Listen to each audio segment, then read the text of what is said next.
நம்ம போன வாரம் பார்த்ததுல தொடர்ச்சியா பார்க்க போறோம். போன வாரம் என்ன பார்த்தோம்? அது போன வாரம் அப்படிங்கல சொல்லுங்க.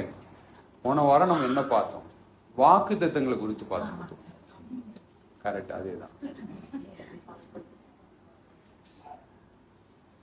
நம்மளோட ஆண்டவருக்கு பேரே உண்மையிலே காட் ஆஃப் ப்ராமிஸ். அதான் இன்னைய வரைக்கும் நம்ம வந்திருக்கோம் அப்படின்னு சொன்னா, என்ன ஒரே ஒண்ணுதான், ஆண்டவர் நிறைய வார்த்தைகளை நம்ம கூட பகிர்ந்து கொண்டு இருக்கிறார். அந்த வார்த்தையை பிடிச்சிக்கிட்டு தான் இவ்வளவு தூரம் வந்திருக்கிறோம். பார்த்துக்கோம், இன்னும் நம்ம போக வேண்டிய தூரங்கள் நிறைய இருக்குது. அந்த வார்த்தை நமக்கு கொடுக்கப்பட்டிருக்கிறது.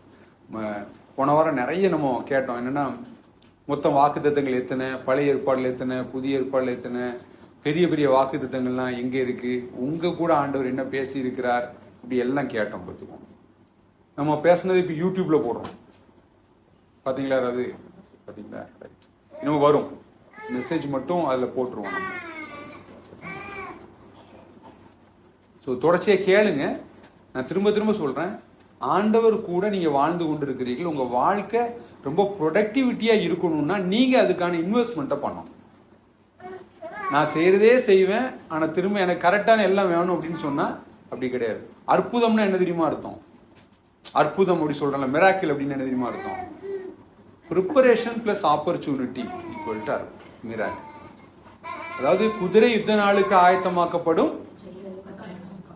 ஜெயமோ கர்த்தரால் வரும் அப்படின்னு தான் நிறைய வீட்டில் நான் போர்டு பார்ப்பேன். அதுக்கு முன்னாடி ஒரு பகுதி இருக்கு, என்னது அது இருக்கும், கர்த்தரை நம்பி நன்மை செய் அப்படின்னு வேதம் சொல்றார். அந்த விளைவுகளை அவர் பார்த்துப்பார். ஏன்னா உலகம் உள்ள அளவும் விதைப்பும் அறுப்பும் இருக்கும்னே ஆண்டவர் சொன்னார். இந்த உலகம் என்னன்னே தெரியாம எல்லாம் செஞ்சுக்கிட்டே இருக்கும், கடுமையா உழைக்காங்க. இந்த உலகம் உழைப்பே உயர்வு அப்படி சொல்றாங்க இந்த உலகத்துல. ஆனா நீங்களும் நானும் என்ன சொல்ல அழைக்கப்பட்டிருக்கோம்னா, அழைப்பே உயர்வு அப்படின்னு சொல்ல அழைக்கப்பட்டிருக்கோம். தேவன் நம்மை அழைத்து இருக்கிறார். அவர் அவருடைய தீர்மானத்தின்படி முன்குறித்தவர்களாகிய உங்களையும் என்னையும் அவர் அழைத்திருக்கிறார் என்று வேதம் சொல்லுகிறது. அழைத்தவர் நம்மை நீதிமானாய் மாற்றி இருக்கிறார், நம்மை மகிமைப்படுத்தியும் இருக்கிறார் அப்படின்னு சொல்லப்பட்டிருக்கு. சோ தேவன் உங்களை அழைத்திருக்கிறான்னு சொன்னா உழைக்காண்டமா? உழைக்கும். இந்த உலகத்துல உள்ளவங்களே அவ்வளவு உழைப்பாங்க அப்படின்னு சொன்னா, நீங்களும் நானும் எவ்வளவு உழைக்கணும்னு பாத்துக்கோங்க. கடுமையா உழைக்கலாம், தப்பு இல்லை. ஆனா உழைப்பு கடவுள் கிடையாது. தேவன் வேலையை தேவன் தந்தாரு, நம்மை ஆசீர்வதிப்பார். அதனால அந்த உழைப்பை நம்ம கடுமையா செய்யணும்னு ஆண்டவர் எதிர்பார்க்கிறார். அதை எதை நம்பினா, தேவனை நம்பி நம்ம செய்யணும். நம்ம சில வார்த்தைகளை நம்ம திரும்ப திரும்ப பார்க்க போறோம். ஆபிரகாமுடைய லைஃபை நம்ம பார்க்க போறோம், சில வசனங்களை எடுத்து. சரியா? போன வாரம் நம்ம அதை எடுத்திருந்தோம். ஆபிரகாம் பத்தி நிறைய தெரிஞ்சுக்கணும் அப்படின்னு ஆண்டவர் விரும்புகிறார். ஏன்னா ஆபிரகாமுடைய வாழ்க்கையை தெரிவது நமக்கு நல்லது.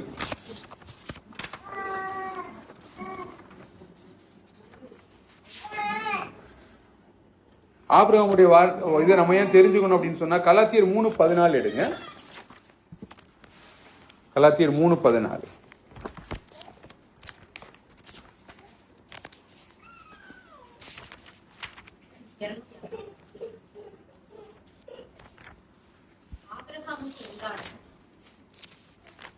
ஒரு நிமிஷம். ஆபிரகாமுக்கு உண்டான ஆசீர்வாதம் கிறிஸ்து இயேசுவினால் புறஜாதிகளுக்கு வரும்படியாகவும் ஆவியை குறித்து சொல்லப்பட்ட வாக்குத்தத்தத்தை நாம் விசுவாசத்தினாலே செல்லும்படியாகவும் இப்படி ஆயிற்று. அதுக்கப்புறம் 29 படிங்க. 3:29 படிங்க. நீங்கள் கிறிஸ்துவினுடையவர்களானால் ஆபிரகாமின் சந்ததியாராயும் வாக்குத்தத்தத்தின்படியே சுதந்திரராயும் இருக்கிறீர்கள். ரைட். அதாவது ஆபிரகாமுடைய ஆசீர்வாதத்தை நம்ம ஏன் தெரிஞ்சுக்கணும்னா, நாம் அதுக்கு சுதந்திரவாளிகள் அப்படின்னு வேதம் சொல்லுது. அது முதல் வார்த்தை பார்த்தீங்கன்னா, ஆபிரகாமுக்கு உண்டான ஆசீர்வாதம் கிறிஸ்து இயேசுவினால் புறஜாதியர்களுக்கு வரும்படியாகவும் ஆவியை குறித்து சொல்லப்பட்ட வாக்கு தத்தத்தை நாம் விசுவாசத்தினாலே பெரும்படியாகவும் இப்படி ஆயிற்று.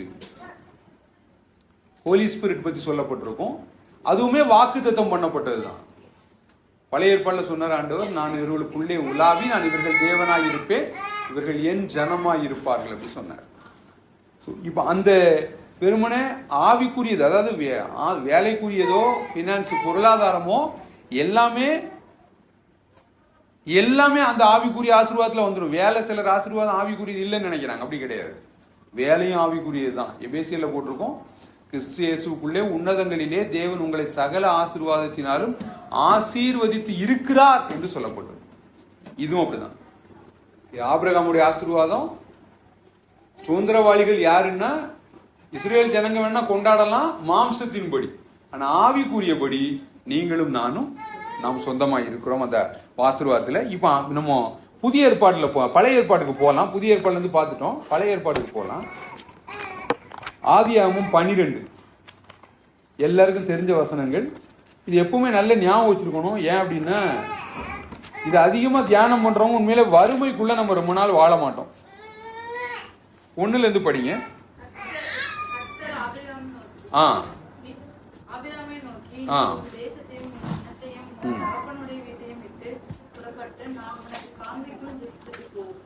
நான் உன்னை பெரிய ஜாதியாக்கி உன்னை ஆசீர்வதித்து உன் பேரை பெருமைப்படுத்துவேன். நீ ஆசீர்வாதமாய் இருப்பாய். உன்னை ஆசீர்வதிக்கிறவர்களை ஆசீர்வதிப்பேன், உன்னை சபிக்கிறவர்களை சபிப்பேன். பூமியில் உள்ள வம்சங்கள் எல்லாம் உனக்குள் ஆசீர்வதிக்கப்படும் என்றார். ஆபிரகாமுக்கு சொன்னபடியே அவன் புறப்பட்டு போனான். லோத்துக்கும் அவனோடு கூட போனான். ஆபிரகாம் ஆரானை விட்டு புறப்பட்ட போது 75 வயதுள்ளவனாய் இருந்தான். போதும் போதும் போதும்.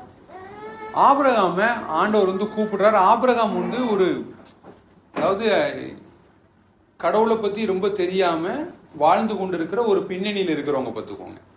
அவரை கூப்பிடும் போது இப்படி சொல்றாரு, நீ உன் எண்ணத்தை விட்டுட்டு வா, நான் என்ன பண்ணுவேன், உன்னை பெரிய ஜாதி ஆக்குவேன் அப்படி சொல்றாரு. சொல்லும் போது இன்னும் சொல்றாரு, நான் உன்னை பெரிய ஜாதியாக்கி உன்னை ஆசீர்வதித்து உன் பேரை பெருமைப்படுத்துவேன், நீ ஆசீர்வாதமாய் இருப்பாய். மறுபடியும் சொல்றாரு பாருங்க, உன்னை ஆசீர்வதிக்கிறவர்களை ஆசீர்வதிப்பேன், உன்னை சபிக்கிறவனை சபிப்பேன், பூமியில் உள்ள வம்சங்கள் எல்லாம் உனக்குள் ஆசீர்வதிக்கப்படும் என்று வார்த்தை சொல்லுகிறது. அதாவது இந்த நம்ம புதிய ஏற்பாடுல 2 வசனம் படிச்சோம்ல, 3:14 3:29 படிச்சோம்ல கலாத்தியர்ல, இதுதான் பெரிய பிக்சர் பார்த்துக்கோங்க. ஆண்டவர் பூமியை முழுக்கவும் பிளஸ் பண்ணணும்னு நினைக்கிறாரு ஒரு ஆளை கூப்பிட்டு. இன்னைக்கு கிறிஸ்து இயேசுக்குள்ள நாம் ஆசீர்வதிக்கப்பட்டிருக்கிறோம் சொல்றோம். அவர் வந்து எந்த சந்ததியிலிருந்து வாரார்? ஆபிரகாமுடைய சந்ததியில், அந்த சந்ததியிலிருந்து வாராரு. அதனாலதான் அவர் சொல்லப்பட்டிருக்கு ஆபிரகாம். இப்ப முன்னாடி இதெல்லாம் படிச்சாங்கன்னா எப்படி இருக்கும்னு யோசிச்சு பாருங்க. பழைய ஏற்பாடு இஸ்ரேல் ஜனங்க முன்னாடி படிச்சிருந்தா எப்படி இருந்திருக்கும்? பூமியில் உள்ள வம்சம் எல்லாம் உனக்குள்ள ஆசீர்வதிக்கப்பட்டிருக்கும்னு சொன்னா என்ன அர்த்தம்? மற்ற ஜனங்கள்லாம் இருக்காங்க இல்லையா, எப்படி ஆசீர்வதிக்கப்படுவாங்க? அதனாலதான் வேதம் சொல்லுது இந்த ஆவிக்குரிய ஆசீர்வாதங்கள்னு சொல்றது. ஆபிரகாம பிளஸ் பண்ணும் போது நீங்களும் நானும் பிளஸ் பண்ணப்பட்டிருக்கிறோம் என்று வேதம் சொல்லுகிறது. எப்படின்னா ஆதாம முதல்ல பிளஸ் பண்ண, ஆதாம ஆண்டவர் பிளஸ் பண்ணார் இல்லையா, அப்பவே உங்களே என்ன ஆண்டவர் பிளஸ் பண்ணிருக்கிறார், ஆபிரகாமுக்குள்ள பிளஸ் பண்ணிருக்கிறார். கிறிஸ்து இயேசுவுக்குள்ள நீங்களும் நானும் ஆசீர்வதிக்கப்பட்டிருக்கிறோம். இது எல்லாம் வாக்குத்தத்தம் பத்துக்கும். இதை நீங்களும் நானும் சுதந்திரிக்கணும்னு ஆண்டவர் விரும்புகிறார். இதற்கு நீங்களும் நானும் செய்ய வேண்டிய ஒரு வேலைன்னு ஒண்ணு இருக்கு. முதல்ல இது என்னன்னு நமக்கு தெரியும். தெரியாம வேதம் சொல்லுது விசுவாசம் எப்படி வருமா? கேள்வினாலே வரும். கேள்வி தேவனுடைய வார்த்தையை கேட்கிறதுனால. அதாவது அந்த வார்த்தை எந்த அளவுக்கு நீங்க கேட்கறீங்களோ உங்களுக்குள்ள விசுவாசம் வரும். அதனாலதான் வேதம் சொல்லுது கண்டதையும் பார்க்காதீங்க, கண்டதையும் கேட்காதீங்க. ஏன்னா ஒண்ணு விசுவாசம் வரும், இல்லைன்னா பயம் வரும். தேவனுடைய வார்த்தையை கேட்க வேண்டிய அவ்வளவு தேவை இருக்கு. திரும்ப திரும்ப இரவும் பகலும் அதை தியானித்துக் கொண்டிருப்பாயாகன்னு வேதம் சொல்லுது. இன்னைக்கு நமக்கு நிறைய தேவைகள் இருக்கு, ஆனா அந்த தேவைக்கான தீர்வு என்னன்னு நிறைய தெரிய மாட்டேங்குது. நான் அடிக்கடி சொல்லுவேன், என்னெல்லாம் பிரச்சனை இருக்கோ, உடம்புலதான் ரொம்ப பிரச்சனையா இருக்குன்னு சொல்றேன்னு வச்சுக்கோங்க. முதல்ல சுகத்தை பத்தின வார்த்தைகள் எங்க இருக்குன்னு நமக்கு தெரியணும். எவ்வளவு தெளிவா அந்த உலகத்தை நம்ம ஃபாலோ பண்றோம் இல்லையா? உடம்பு சரியில்லைன்னா முதல்ல என்ன பண்ணிருந்தோம், டக்குன்னு ஸ்பெஷலிஸ்ட தேடுறோம்ல. எந்த ஸ்பெஷலிஸ்ட், எந்த டாக்டர், எந்த ஆஸ்பத்திரியில இருக்காங்க அப்படி தேடுறோம்ல. நம்ம அப்படி உடம்பு சரியில்லைன்னா உட்காரலாம்ல, ஏன் உட்கார மாட்டேங்கிறோம்? ஆஸ்பத்திரியை தேடுறோம், மருந்து தேடுறோம், மாத்திரையை தேடுறோம், ஸ்பெஷலிஸ்ட தேடுறோம், எல்லாம் தேடுறோம்ல. நான் சொல்ல தேடுறது தப்பு இல்லை, ஆனா அதுக்கு முன்னாடி முதல்ல தேட வேண்டிய ஒரு இடம் இருக்கு, தேவனுடைய வார்த்தை. ஏன்னா இன்னைக்கு பாடின மாதிரிதான் அது லிட்டரலா நான் வாழ்க்கையில நான் உணர்ந்து இருக்கிறேன். அது அப்படியே ஆவியானவர் இல்லாம அந்த முடிவெல்லாம் நம்ம தைரியமா எடுக்கவே முடியாது. மருத்துவர்கள்லாம் பார்த்துட்டு ஒரு ரிப்போர்ட் கொடுத்து நீங்க ஆபரேஷன் பண்ணாம முடியவே முடியாதுன்னு சொன்னாங்க. எனக்கு இப்ப வரைக்கும் ஆச்சரியமாவே இருக்கும். அவ்வளவு தைரியமா டாக்டர்கிட்ட எல்லாம் பேசவும் முடியாது நம்மளால. நாளைக்கு மறுபடியும் சரியாகலன்னு விட தானே வரணும், அப்படிதான் தோணும் நமக்கு. சொல்றோம் ஆப்ரேஷன் பண்ணணும், பண்ணாண்டான் டாக்டர் அப்படின்னு சொல்லிட்டு வந்துட்டாங்க. இது வரைக்கும் நம்ம பாடின மாதிரியே அந்த ஒரு தடவை அந்த நோய் திரும்ப வராது அப்படின்னு ஆண்டவர் வாக்கு பண்ணியிருக்கிறார். இன்று கண்ட எகிப்தியனை இனி நீ காண்பதில்லை, அவ்வளவுதான். ஒன்ஸ் அவர் ஒரு சுகத்தை கொடுத்தாருன்னா அந்த சுகம் நிரந்தரமானது. ஆனா என்ன, அதுக்கான அடையாளம் தெரியற மாதிரி தெரியும், பார்த்துக்கோங்க. நம்பாதீங்க. பிரச்சனை இல்லை, மருந்து சாப்பிடலாம் பிரச்சனை இல்லை. ஆனா அது மேல கொண்டு நம்பிக்கை திரும்ப வந்துருமோ அப்படின்னு பயப்படாதீங்க, அதெல்லாம் வராது. தேவன் ஏன் வார்த்தையை அனுப்புறார் அப்படின்னு சொன்னா, அந்த வார்த்தை கூட நீங்க டிராவல் பண்ணிட்டே இருந்தீங்கன்னா அது என்னைக்காவது ஒரு நாள் உங்க வாழ்க்கையில நடக்கிற மாதிரி உங்களுக்கு தெரியும். ஆனா நான் ஒண்ணு சொல்லட்டுமா, நீங்க என்னைக்கு அந்த வார்த்தையை விசுவாசிக்க ஆரம்பிச்சிட்டீங்களோ அந்த வார்த்தையை நீங்கள் பெற்றுக்கொண்டே இருந்ததான் அர்த்தம், பார்த்துக்கோங்க. ஆனா ஒரு நாள் விளைவை பார்ப்பீங்க. ஒரு மரம் இந்த இடத்துல இருக்குன்னு நீங்க எப்பவும் தெரியும் உங்களுக்கு, சொல்லுங்க. ஒரு இடம் பாக்குறீங்க, இந்த இடத்துல மரம் இருக்கு அப்படின்னு எப்பவும் தெரியும்? ஒரு விதையா இருக்கும்போது தெரியுமா? தெரியாது. விதை மண்ணுக்குள்ள கிடக்கு. ஆனா விதை வளருது இல்ல, நம்ம எப்போ அதை பார்க்க ஆரம்பிக்கிறோம்? அந்த முளை கிளம்பி வெளியே வந்து கொஞ்சம் கொஞ்சமா வெளியே வந்து அது அப்படியே வரும்போது மட்டும்தான் வெளியே தெரியும் நமக்கு. ஆனா அது என்னைக்கு மரமா மாற தொடங்கினது, விதை கிடக்கும். அதே மாதிரி வாக்கு தத்தம் பத்துக்கும். உங்களை பத்தி, உங்க வேலையை பத்தி, உங்க பிள்ளைகளை பத்தி, உங்க எதிர்கால சின்ன பிள்ளைல இருந்தா உங்க எதிர்காலத்தை பத்தி.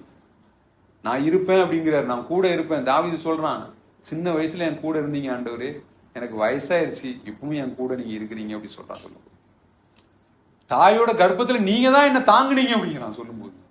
இன்னொரு பக்கம் பாத்தீங்கன்னா நிறைய வயதிலும் நீ என்னை தாங்கினீர் அப்படி சொல்றாங்க. தேவனுடைய வாக்கு தத்தம் கூட, அந்த வார்த்தை கூட எவ்வளவு நம்ம டிராவல் பண்ண வேண்டி இருக்கு அப்படின்னு பார்க்கணும். நம்ம எதை அதிகமா சிந்திக்கிறோம் தெரியுமா? நம்ம கண்டினியூஸா ஒரு சிந்தனை நமக்குள்ள வந்துகிட்டே இருக்குன்னு வச்சுக்கோங்க. காரணம் என்ன தெரியுமா? நாம அதை அதிகமா பார்க்கிறோம், அதை அதிகமா கேட்கிறோம்னு அர்த்தம். அதனாலதான் வேதம் சொல்லுது, இரவும் பகலும் அதை தியானிப்பாயாக. இரவு எப்படி தியானிக்கிறது? தூங்காண்டாமா? கனவுல தூங்கும் போது எழுப்பி கேட்டா கூட அதை கரெக்டா சொல்லணும். சாலமோனுக்கு தேவன் எப்பவும் தரிசனம் கொடுத்தாரு, எப்போ அவன்கிட்ட கேட்டாரு, அவன் எப்போ எனக்கு ஞானம் வேணும்னு கேட்டான். சொப்பனத்துல எவ்வளவு ஆழம் வேதம் அப்படி சொல்லும். 2 விதமா சொப்பனம் வரும். நெகட்டிவா எதிர்மறையா நம்ம சொல்லுவாங்க, தொல்லையின் திரட்சியினால் சொப்பனம் பிறக்கும் அப்படி போடும். சில நாள் ரொம்ப ஒரியோட படுத்தீங்கன்னா அந்த ஒரி சம்பந்தமாவே கனவு ஒரு பத்திரிக்கையில ரொம்ப ஒரியா இருக்கு. அதனாலதான் ஆண்டவர்கிட்ட கொடுத்துட்டு படுத்துறோம். ஆண்டவரே உங்கள்கிட்ட தார ஆண்டவரே அப்படின்னு சொல்லிட்டு படுத்துறோம். சில சொப்பனம் அவனுடைய நித்திரை இன்பமா இருக்கும் அப்படின்னு போட்டிருக்கும் பாத்திருக்கீங்களா? அந்த மாதிரி சில நேரத்துல பிளசண்டா இருக்கும். சில நேரத்துல ஏன் முடிச்சோம்னே தெரிய தோணுது, நல்ல கனவா இருந்துச்சு அப்படி தோணும், அப்படி இருக்கும். அது என்னன்னா ஒரு நல்ல நினைவுகள். இந்த 2ஐயும் தாண்டின ஒண்ணு இருக்கு, என்னன்னா தேவன் உங்களோடு பேசுகிற விஷயங்கள். ஆள் மனசுல எழுப்பி தூக்கத்தை எழுப்பி கேட்டா கூட சொல்லணும் அப்படிம்பாங்க சின்ன வயசுல படிக்கும்போது. அந்த அளவுக்கு கான்சியஸ் வேணும்னா அந்த அளவுக்கு தேவனுடைய வார்த்தையின் வெளிச்சத்துல நம்ம போகணும். தேவன் ஒரு பெரிய கூட்டமா, அவர் எப்பவுமே, அதாவது நம்ம மனச பார்வையில் நம்ம ரொம்ப பெரிய கூட்டமா இருந்தா நமக்கு பெருசா தெரியுது இல்ல. ஆனா அவருக்கு எப்படி இருக்குன்னா ஒரு ஆளை தான் கூப்பிடுறாரு. நான் அடிக்கடி சொல்லுவேன், அவர்கிட்ட பயங்கரமான ஆவி இருக்கு இல்லையா? அவர் ஏன் ஆதாவை மட்டும் உண்டாக்குனாரு? ஒரு பெரிய நாட்டை உண்டாக்கிருக்கலாம் தானே இல்லையா? ஒரே ஒரு மனுஷனை, ஏதேன் தோட்டத்தை அவ்வளவு செழிப்பா 4 நதி ஓடுதுன்னு போட்டுருக்கு. ஆனா அவர் உண்டாக்குனது யாரு? ஒரு கணவனும் ஒரு மனைவியும். அதுவும் பார்த்தா 2 பேரும் ஒரு ஆளா வச்சுதான் உண்டாக்குறாரு. அவங்களுக்கு 2 பேரும் ஒன்னா வச்சுதான் உண்டாக்குறாரு, வெளியே எடுக்கிறாரு எடுத்தாரு. அவ்வளவுதான். இந்த மனுஷன் பாடும்போது எல்லாம் ஆம்பளை மட்டும் நினைச்சுக்கிட்டாதீங்க, மனுஷின்னா தான் பொம்பளை அப்படின்னு நினைச்சுக்கிட்டாதீங்க. மனுஷி அப்படின்னு அவங்க சொல்றான், ஆதாம் சொல்றான், என்கிட்ட இருந்து எடுக்கப்பட்டதுனால மனுஷிங்கிறான். ஆனா தேவன் மனுஷன்னு சொன்னா ஒரு பெண்ணையும் சேர்த்து தான் சொல்றாரு. அது மெயில் ஃபீமேல் அப்படி இல்லை. அது அந்த மனுஷனுக்குள்ள 2 பேருமே வந்துருவாங்க. இந்த பாட்டு எல்லாமே மனுஷனே இருக்கும் பார்த்துக்கோங்க. என்ன அது கூட ஃபீமேல் அப்படி போடணும் போல தெரியுது. பாட்டு பாடும்போதெல்லாம் நான் மனுஷியா இருக்கேன், மனுஷன்னு பாடுறோமே, மனுஷன்னு சொன்னா அது உங்களையும் சேர்த்தான் சொல்லுது. அதனால அதை சொல்லணும் பார்த்துக்கோங்க. ஸோ வாக்கு தத்தங்களை நாம் சுதந்திரிப்பதற்கும் வாக்கு தத்தங்களை நம்ம பத்தி யோசிக்கிறதுக்கும் நம்ம ஒரு விஷயம் செய்யணும். என்னன்னா அதை பத்தின அறிவு. எதிர்காலம் நல்லா இருக்கும்னு நினைக்கிறீங்களா? நிறைய வாக்குத்தத்தம் எடுத்து வந்து நம்ம ஒன்னொன்னா வாசிப்போம். அது சம்பந்தமா என்ன வாக்குத்தத்தம் இருக்கு அப்படி பார்க்கணும். பிள்ளைகள் நல்லா இருக்கணுமா? அது சம்பந்தமா என்ன வாக்குத்தத்தம் இருக்கு? எனக்கு படிப்பு நல்லா வரணுமா, அது சம்பந்தமான வாக்குத்தத்தம் என்ன இருக்கு? எனக்கு பெரிய பொருளாதாரத்துல ரொம்ப நல்லா வரணும், அப்படி வரணும்னா நீங்க ஆபிரகாம் தான் படிக்கணும். ஆபிரகாம், ஈசாக்கு, யாக்கோபு, இவங்களெல்லாம் அன்னைக்கு நான் ஒரு விஷயம் படிச்சு எனக்கு ரொம்ப இன்ட்ரெஸ்டிங்கா இருந்துச்சு. ஆபிரகாம், அதுக்கப்புறம் ஈசாக்கு, யாக்கோபுன்னு படிக்கிறோம்ல, இவங்க 3 பேரும் சேர்ந்து வாழ்ந்துருக்காங்க. நான் சொல்றது புரியுதா? 3 பேருமே ஒரு பீரியட்ல சேர்ந்து வாழ்ந்துருக்காங்க. அவங்களுக்கு அப்புறம் நமக்கு தோணும் போது எப்படி தோணுது? ஆபிரகாமுக்கு அப்புறம் ஈசாக்கு, ஈசாக்கு அப்புறம் யாக்கோபுன்னு தானே தோணுது. ஆபிரகாம் எத்தனை வருஷம் வாழ்ந்தாரு? 175. சரியா? அதுக்கப்புறம் ஈசாக்கு, யாக்கோபு எப்பவும் ஈசாக்கு யாக்கோபு எப்படி பைபிள்ல தான் படிக்கணும், நல்லா படிக்கணுங்கிறது. யாக்கோபு எப்படி பிறக்கிறார்? ஈசாக்கு எப்பவும் கல்யாணம் முடிஞ்சு, யாக்கோபு எப்பவும் பிறக்கிறாரு. இந்த மாதிரி உள்ள கால்குலேஷன்லாம் இருக்கு. இதுல என்ன சொல்ல வந்தேன்னா, இந்த 3 பேரும் சேர்ந்து, அதாவது ஆபிரகாம் இருந்திருக்கிறாரு, அவருக்கு பிள்ளை ஈசாக்கு இருக்கிறாரு, அதுக்கு பையன் யாக்கோபு இருந்திருக்காங்க. ஆபிரகாம் பிறந்த 15, அதாவது யாக்கோபு பிறந்த 15 வருஷம் கழிஞ்சுதான் ஆபிரகாம் இறங்குறாரு பார்த்துக்கோங்க. அதாவது 3 பேரும் ஒரு காலகட்டத்தில் இருந்திருக்கிறாங்க. சோ சொல்லியிருப்பாரா இல்லையா? ஆபிரகாம் இல்லையா? ஆபிரகாம் ஈசாக்கு சொல்லியிருப்பாருல்ல, ஈசாக்கு யாக்கோபுக்கு சொல்லியிருப்பாருல்ல, ஆபிரகாமே யாக்கோபுக்கு சொல்லியிருப்பாருல்ல, இப்படிப்பட்ட ஒரு தேவன் இருக்கிறார், இப்படிப்பட்ட அப்படி சொன்னார்ப்பா, என்கிட்ட உன்னை பழுக செய்வேன்னு சொன்னாரு, பெருக செய்வேன்னு சொன்னாரு, எல்லாம் சொல்லியிருப்பாருல்ல. ஏன் இப்படி யாக்கோபுக்குள்ள அந்த அந்த உள்ள கிடக்கு? நான் சொல்றான், லாபான் இருந்து போகும்போது, லாபான் இந்த மாதிரி கல்யாணம்லாம் பொண்ணெல்லாம் கல்யாணம் பண்ணி கொடுத்துட்டு நிறைய சம்பளத்தெல்லாம் மாத்தி மாத்தி கொடுக்குறான் பார்த்துக்கோங்க. ஒரு மாதிரி உஷாராயி ஒரு நேரத்தில் ஒரு காலகட்டத்தில் யாக்கோபு கிளம்பி போயிருந்தாரு. அவர் சொல்றாரு, என் ஆண்டவர் மட்டும் என் கூட இல்லைன்னா நீங்க ஏமாத்தி இருப்பீங்கல்ல நீங்க, அப்படி சொல்றாரு. சொல்லுங்க அப்படின்னா ஆண்டவரை பத்தின உள்ள அவ்வளவு கிடக்க அவனுக்கு அந்த வாக்கு தத்துவத்தை குறித்த அறிவு இருக்கு. ஆபிரகாம் அதுல தானே நடக்கிறாரு. அன்னைக்கு ஆபிரகாமுக்கு இவ்வளவு பெரிய வேதாகமும் கிடையாது. தேவன் சொன்ன ஒரு வார்த்தை என்ன? எப்பா நீ உன் குடும்பத்தை விட்டுட்டு வான்னு ஒரு வார்த்தை சொன்னாரு. நான் காமிக்கிற தேசத்துக்கு போன்னு ஒரு வார்த்தை சொன்னாரு. அந்த வார்த்தையை அவ்வளவு நம்பினாரு. இன்னைக்கு உங்களுக்கு எனக்கும் எவ்வளவு வாக்கு தத்தங்கள் இல்லை. அதனால நமக்கு அந்த வாக்கு தத்தங்களை குறித்த அறிவு வேணும். அப்படி வேணும்னா உட்காந்து வாசிச்சாகும், வேற வழி கிடையாது. இதை வாசிக்கிறதுக்கு தான் அவ்வளவு முயற்சிகளை நம்ம எடுக்கிறோம். பாட்டு பாடினாலும் சரி, பிரசங்கம் பண்ணாலும் சரி, ஏதாவது சொல்லுங்க, அடுத்த முறை படிச்சுட்டு இருக்கீங்க நம்புறேன், அடுத்த வருஷத்துல நீங்க கரெக்டா முடிச்சிட்டீங்க அப்படின்னு சொன்னா, முடிச்சவங்க தாராளமா சொல்லிடலாம், எல்லாத்துக்கும் பரிசு கொடுக்கப்படும். ஸோ அதை நான் சொல்லியிருக்கேன். ஜூன் மேக்சிமம் வேணா ஜூலை கூட வச்சுக்கலாம், ஒரு மாசம். ஜூலை 1 நான் சொன்ன ப்ரோக்ராமை முடிச்சிருக்கோம். முழு வேதாகமும், பழைய ஏற்பாடு புதிய ஏற்பாடு, இதுக்கான பிளான் நான் சொல்லியிருந்தேன். இல்லை என் பிளான் கிடையாது, நான் ஒரு நாளைக்கு உட்காந்து 50 சாப்டர் படிப்பேன் அப்படி கூட சொல்லலாம். அப்படி கொஞ்சம் பேர் சொல்லுதாங்க, 50 சாப்டர் ஒரு நாளைக்கு நான் படிப்பேன் அப்படி சொல்லுதாங்க. ஸோ அப்படி கூட படிக்கலாம். படிச்சு முடிங்க, படிச்சு முடிங்க. இதை 3 சாப்டர் படிச்சீங்கன்னா என்ன நடக்கும்னு சொல்றேன். நிறைய அந்த படிச்ச வசனங்கள் மனசுல நிற்கும் பார்த்துக்கோங்க. நல்ல டெய்லி தியானம் பண்றீங்கல்ல, காலையில 3 படிங்க, சாயந்தரம் 3 படிங்க, அந்த வார்த்தை அந்த அளவுக்கு வேலை செய்யும். நானே ரீசெண்ட் டேஸ்ல நான் பாக்குறேன் நிறைய. எனக்கு யோசிப்பு தான் அடிக்கடி ஞாபகம் வந்துகிட்டே இருக்கும். வேலையை நல்லா செய்யணும், வேலையில எப்படி வரணும் அப்படி வரணும் அப்படிலாம் பாக்குறேன்னா, இப்ப யோசிப்பு தான் மனசுக்குள்ள வந்துகிட்டே இருக்கிறாரு திரும்ப திரும்ப. அவரோட லைஃப் ஸ்டைல் எப்படி இருந்துச்சு? ராஜா முன்னாடி போய் நிக்கிறாரு, நிற்கும் போது ஜெயில இருந்து டைரக்டா கால் வருது. அதுக்கு முன்னாடி 2 பேருக்கு சொப்பனத்துக்கு அர்த்தம் சொல்லியிருப்பாருல்ல, 2 பேர்ல ஒருத்தன் மேல பொசிஷனுக்கு போயிடுவான், சொல்லி விடுவான் யோசிப்பு அவன்கிட்ட, நீ வெளியே போனா என்ன மறந்துடாதுன்னு. கரெக்டா சொன்னதுக்காக தெரியல, 2 வருஷம் மறந்துடுவான். மறுபடியும் ஒரு சொப்பனம், எங்க ராஜாக்கு, இவனுக்கு வந்தா பரவாயில்ல, ராஜாக்கே வருது. இவனுக்கு ஞாபகம் வந்துருச்சு பார்த்துக்கோங்க. ஐயோ நான் இப்ப செஞ்ச தப்பு இப்பதான் எனக்கு ஞாபகம் வருது அப்படின்னு சொல்றான். சொல்லிட்டு சொல்றான், என்னன்னு சொல்லுன்னு, இப்படி நான் ஜெயில இருக்கும்போது இப்படி ஒரு ஆள் சொன்னாப்ல, எனக்கு சொன்னது நடந்துருச்சு, சொன்ன மாதிரியே எனக்கு போஸ்டிங் கொடுத்துட்டீங்க, மற்றவனை தூக்குல போட்டீங்க அப்படின்னா அவனை கூப்பிடணும்னு கூப்பிட்டு முன்னாடி வந்து சொல்றான். நான் 2-3 பேர்ட்ட சொன்னது உங்ககிட்டயும் சொல்றேன். இப்படி எனக்கு தனக்கான ரெக்கமெண்டேஷன் தேடினான் இல்லையா யோசேப்பு. என்ன சொல்றான், நீ வெளியே போனா என்ன பண்ணுங்க, என்ன நினைச்சுக்கோன்னு சொன்னார் இல்லையா. சொல்லிட்டு இப்ப ராஜா கூப்பிடுறாரு, இந்த மாதிரி ஒரு சொப்பனம் கண்டப்பான்னு சொன்ன உடனே இவன் அர்த்தம் சொல்றான். யோசேப்பு 2 முறை அவன் 2 சொப்பனத்தையும் சொல்லிட்டான். யோசேப்பு 2 சொப்பனத்துக்கான அர்த்தத்தையும் சொல்லிட்டு, சொல்றதுக்கு முன்னாடி ஸ்டார்டிங்ல சொல்ற வசனம் என்ன தெரியுமா, சொப்பனத்துக்கு அர்த்தம் சொல்றதெல்லாம் என் வேலை கிடையாது, அது ஆண்டோடைய வேலை. தேவனே ஒரு மங்களகரமான உத்தரவை பார்வோனுக்கு தருவாராங்க அப்படி சொல்ல. முதல்ல ஆண்டவரை பத்தி சொல்லி நான் சொல்லும்போது சொல்லிட்டு இந்த சொப்பனத்தெல்லாம் சொல்லிட்டு, இப்படி நாட்டில் பஞ்சம் வரப்போகுது, அந்த பஞ்சத்துல நீங்க பொழைக்கணும் ஒரு வழிதான் இருக்கு. முதல்ல செழிப்பான வருஷங்கள்ல என்ன பண்ணுங்க, சேர்த்து வச்சுக்கோங்க. அதுக்கப்புறம் அதுக்கப்புறம் செலவு பண்ணலாம், ஒன்றும் இல்லை. இதுக்கு ஞானமான ஒரு ஆளை பார்த்து அப்பாயின் பண்ணுங்க அப்படிங்கிறோம்.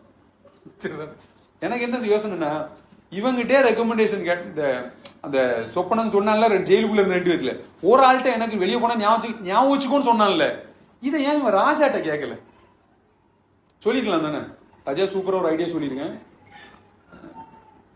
எனக்கு ஏதாவது பார்த்து செஞ்சு விடுங்க, சொல்லிருக்கலாமா கூடாது? சொல்லிருக்கலாம். ஏன்னா அவங்கிட்டே கேட்டான் இல்லையா, அவனுக்கு சொப்பனத்தை சொல்லிட்டு சும்மா ஓட சொல்லு, நீ வெளியே போகும்போது என்னையும் நினைச்சிக்கோ அப்படிங்கிறான். இப்ப ராஜாட்ட பேசுறதுக்கான நல்ல வாய்ப்பு இல்ல. அவனுக்கு எவ்வளவு கான்பிடன்ஸ் பாருங்க அந்த வாக்கு தத்துவத்து மேல. என்ன வார்த்தை? எப்பா நீ உன்னை எல்லாரும் வந்து பணிந்து கொள்வாங்க அப்படின்னு சொன்ன வார்த்தை. அவன் அந்த வார்த்தையை எப்பவும் மறக்கல. அவன் குழியில கிடந்தது மறக்கல, போர்த்திபார் வீட்டுல இருக்கும்போது மறக்கல, அங்க இருந்து கிளம்பி ஜெயிலுக்குள்ள போகும்போது மறக்கல, ஜெயில இருந்து இங்க வரும்போது மறக்கல. அவர் சொன்னது நடக்கும். அதான் நடக்கும். எவ்வளவு ஆழமா நம்பி இருக்கிறான் பாருங்க. பிரதர்ஸ் எல்லாம் வந்துடுறாங்க. பிரதர்ஸ் எல்லாம் வந்து கொஞ்ச நேரம் கொஞ்சம் டிராமா மாதிரி நடக்க பார்த்துக்கோங்க.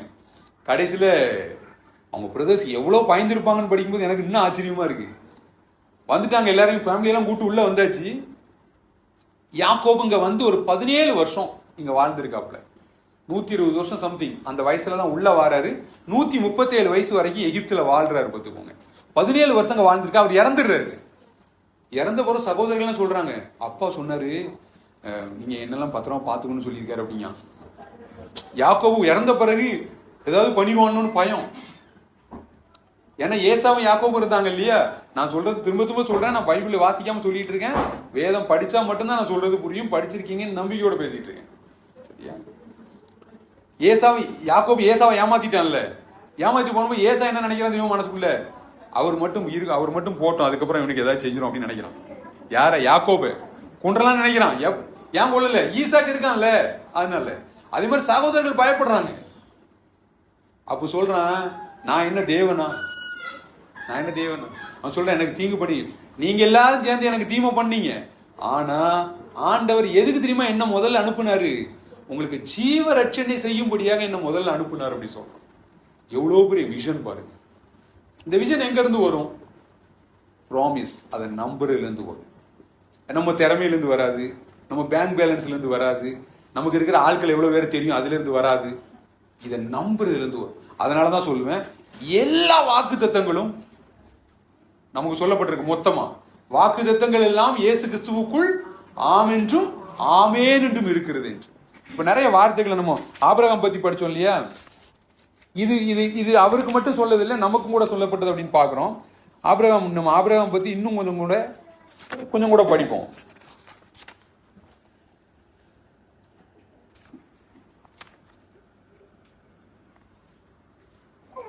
ஆதியாகமம் 22:17-18 எடுங்க. ஆதியாகமம் 22:17-18. 22:18 ஜெனிசிஸ்.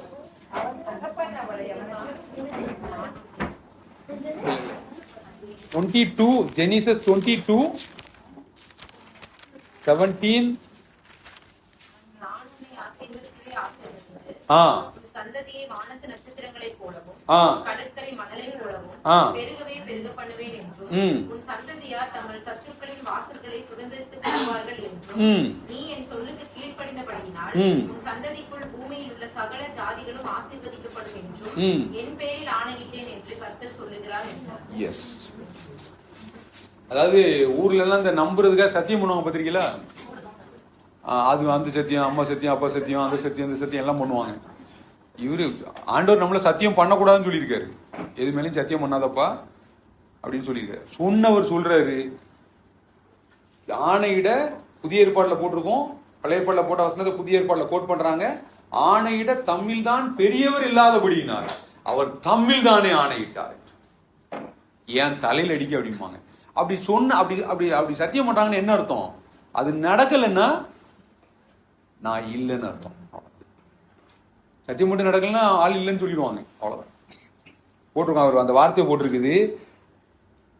அந்த அந்த ஈசாக்க பலி கொடுக்க போன அந்த சம்பவத்துக்கு அப்புறம் அதை சொல்றாரு, நான் உன்னை ஆசீர்வதித்து உன் சந்ததியை வானத்து நட்சத்திரத்தை போலவும் கடற்கரை மணலை போலவும் பெருக பண்ணுவேன் என்றும் உன் சந்ததியார் தங்கள் சத்துருக்களின் வாசல்களை சுதந்தரித்துக் கொள்வார்கள் என்றும் நீ என் சொல்லுக்கு கீழ்ப்படிந்தபடியினால் உன் சந்ததிக்குள் பூமியில் உள்ள சகல ஜாதிகளும் ஆசீர்வதிக்கப்படும் என்று என் பேரில் ஆணையிட்டேன் என்று கர்த்தர் சொல்லுகிறார் என்றார்.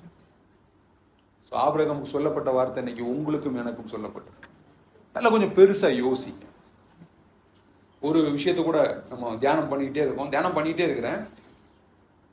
இஸ்ரவேல் ஜனங்க ஆண்டவர் வாக்குறுதி கொடுக்கிறாரு, எகிப்துக்கு போறாங்க. இந்த யோசேப்பு பீரியட்ல போறாங்கல்ல, அந்த டைம்ல எத்தனை பேர் போயிருக்காங்க அப்படின்னு வேதத்துல இருக்கு. எத்தனை பேர் போனாங்க உள்ள? யோசேப்பு முதல்ல போயிட்டான். அதுக்கப்புறம் யாக்கோபு, அவன் மத்த பசங்க, பேரப்பிள்ளைகள் எல்லாரும் போறாங்க உள்ள. எத்தனை நம்பர் போறாங்கன்னு பைபிள் ஒரு நம்பர் இருக்கு, 70 பேர். 70 பேர். யோசேப்பு அவங்க யாக்கோபுடைய பசங்க எல்லாரும், யாக்கோபையும் கூட்டி. இது ஒரு 430 வருஷம் கழிச்சு அவங்க வெளியே வராங்கன்னு போட்டுருக்கு. எத்தனை பேர் வந்தாங்க தெரியுமா? சொல்லுங்க, கரெக்ட் தான்.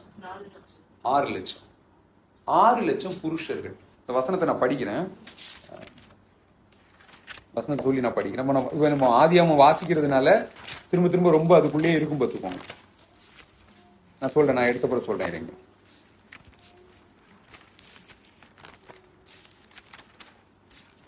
பன்னெண்டு எடுங்க. நம்ம யாத்திராகமும் 12. யாத்திராகமும் அதாவது எக்ஸோடஸ் 12:37. இஸ்ரவேல் புத்திரர் ராமேசை விட்டு கால்நடையாய் பிரயாணம் பண்ணி சுக்கோத்துக்கு போனார்கள். அவர்கள் பிள்ளைகள் தவிர 6 லட்சம் புருஷராய் இருந்தார்கள். சோ யாக்கோபுடைய ஜெனரேஷன் இன்க்ளூடிங் யாக்கோபு, யோசேப் எல்லாம் சேர்ந்து 70 பேர் அந்த எகிப்து தேசத்துக்குள்ள போறாங்க. 430 வருஷம் அங்க இருக்கிறாங்க. முடிச்சு வெளியே வரும்போது பிள்ளைகள் தவிர, அதை இன்னொரு தடவை படிங்க சிஸ்டர், படிங்க இன்னொரு தடவை. பிள்ளைகள் தவிர 6 லட்சம் புருஷராய் இருந்தார்கள். இன்னொரு இடத்துல போட்டிருக்கோம், இதுல லேவியர்களை அவங்க கூட்டல் அப்படின்னு. 6 லட்சம் பேர்னே வச்சுக்கலாம். பிள்ளைகளை கூட்டலாம், லேடிஸையும் கூட்டல, புருஷர்கள் மட்டும்தான். இப்படி சொல்றாங்க. ஒரு கணக்குல 25 லட்சம் ஜனங்கன்னு சொல்றாங்க. இந்த ஊரோட மக்கள் தொகை தெரியுமா? பாப்புலேஷன் எவ்வளவு? சத்தமா சொல்றோம். 1 crore. ஆக்சுவலா அதான் கரெக்ட். இது எல்லாம் சேர்ந்து. ஆனா இந்த ஊருக்காரங்க எவ்வளவு இருக்காங்க தெரியுமா? எவ்வளவு? மீன்ஸ் ஆல்மோஸ்ட் ஒரு 30 இருந்தாலே அதிகம். இப்பெல்லாம் இது டேட்டாஸ் எவ்வளவு அவைலபிள், நீங்க தேடினீங்கன்னா டக்குன்னு வந்துடும். நம்ம அதான் இந்த லாடம் கட்டின குதிரை மாதிரி தான், எங்கேயோ ஒரு இடத்துக்கு போயிட்டே தான் இருக்கும், அவ்வளவுதான். அதே தான் யூடியூப், ஃபேஸ்புக், வாட்ஸ்அப், இன்ஸ்டாகிராம், அது இது பார்த்துட்டோமோ எல்லாம் வேலை முடிஞ்சு, அவ்வளவுதான். பரிசியா இவருக்கு அந்த கம்பெனிக்கு ஏதோ பிரச்சனை இருக்கு போல தெரியல, நினைக்க கூட வாய்ப்பு இருக்கு. நான் இதெல்லாம் பேசும்போது எப்ப பார்த்தாலும் இவர் இதே சொல்லிட்டு இருக்காரு. நான் என்ன சொல்றேன்னா, இல்ல இதெல்லாம் நம்மள வேற எதையும் சிந்திக்க விட மாட்டேங்கிறேன். பாப்புலேஷன் தானே, ஜென்ரல் நாலேஜ் தானே இது, நமக்கு தெரியணும் தானே. இந்த ஊர்ல இருக்கிறோம், இது தெரியணும் தானே நமக்கு. ஏன் தெரிய மாட்டேங்குது? அவைலபிள் போட்டா வந்துடும் மெசேஜ், அவ்வளவுதான். கரெக்டா சொல்லி என்ன வேணும், நீங்க என்ன குழம்பு வைக்கணும்னு கேட்டா அது பதில் சொல்லும். போன வாரம் நீங்க போன மாசம் இந்த டேட்ல இது வச்சதுனால இந்த மாசம் அதுல வைக்காதீங்க, வீட்டுல ஏதாவது சத்தம் போடுவாங்க, வேற ஏதாவது வைங்க அப்படி சொல்லுவாங்க. ஒண்ணு இல்ல, நான் மறுபடியும் சொல்றேன், மொபைல நீங்க வச்சுட்டு பேசிக்கிட்டு இருந்தீங்கன்னா அந்த டேட்டா வரும். குழம்பு என்ன வைக்கணும் நீங்க பேசிக்கிட்டே இருக்கீங்க ஒரு ஆள் கூடன்னா அந்த அந்த அந்த யூடியூப்ல அந்த சேனல்ல இருந்து இன்னைக்கு சாம்பார் வைப்பது எப்படின்னு வரும். அதான் இன்னைக்கு மொபைல் இஸ் ஹியரிங். பார்த்துக்கோங்க. எனக்கு ஒரு மெசேஜ், நான் ஏதாவது யோசிச்சுக்கிட்டே இருப்பேன், எந்த மெசேஜ் வரும்னா எனக்கு எந்த பிரசங்கம்னு வரும். எனக்கு நான் யோசிப்பேன், இந்த மாதிரி பேசணும் இன்னைக்கு, இப்படி வரும், இப்படி பேசணும். ஆமா, ப்ரேயர் பண்ணும்போது மொபைல் நான் இங்கே தான் வச்சுட்டு தான் ப்ரேயர் பண்ணுவேன். வேற ரூம்ல வச்சுட்டு தான் நான் ப்ரேயரே பண்ணுவேன். இல்லை, சைலன்ஸ்ல போட்டு மொபைலை வேற ரூம்ல வைப்பேன் நான். ஏன்னா நான் சத்தமா ப்ரேயர் பண்ணுவேன். கேட்கும் அது, மொபைலே கேட்குதுன்னா ஆண்டவர் கேட்க மாட்டாரா? கண்டிப்பா கேட்பாரு, அவர் பதில் சொல்லுவார். அதனால அதை கேளுங்க. எதுக்கு சொல்ல வந்தேன்னு சொன்னா, அந்த டேட்டாஸ்க்காக சொல்ல வந்தேன். 25 லட்சம் ஜனங்க பார்த்துக்கோங்க. எப்படி இருக்கும் ஒரு நாடு மோசே பின்னாடி போகுது, பின்னாடி ஒரு நாடு துரத்துது.